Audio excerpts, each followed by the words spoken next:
Hey guys, ako nga pala si John para sa mga hindi pa nakakilala sa akin. At ngayon, nandito ako sa Korea. At ngayong araw, maghahanap ako ng gym. Actually, na-search ko na to at pupuntahan ko na lang. Ito nga pala yung place na pinag-i-stayan namin ni Pancake ng fiancé ko. At meron ditong malapit na gym. Kaya samahan nyo ko. Sobrang ganda rito kahit probinsya, malinis at tahimik. Yan nga pala ako mag-gym. Yan nga pala yung lobby nila.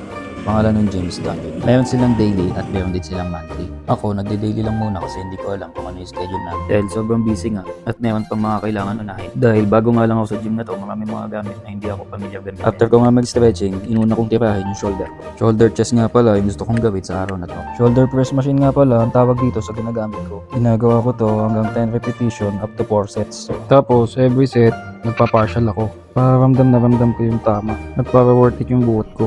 Tapos nadaanan ko nga pala itong pang lateral raise machine. Kaya ginamit ko na kasi alam ko pang lateral to. Ginagawa ko nga pala itong lateral raise 3 set with 15 repetition. Pagkatapos syempre huwag nyo makakalimutan mag-flex. Kita nyo magana agad yung shoulder. Pero pagkatapos tinira naman natin yung front lateral raise. Tapos syempre sa kabila rin para pantay. Kailangan pantay para di tayo magkaroon ng muscle imbalance. Tapos ginamit ko to, akala ko pang shoulder. Tapos yung tama niya sa traps pala. Pero tinuloy ko na lang din para may unting pahinga yung shoulder ko.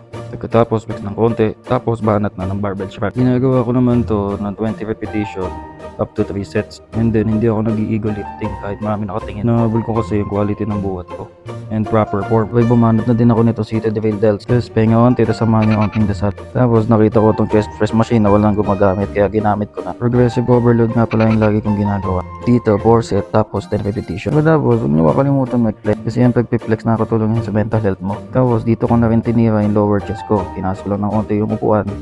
Then yun, ramdam ko naman na tumatama sa lower chest ko. Same repetition, 4 na sets din. Focus lang kung saan mo tatamain. And then next, machine fly.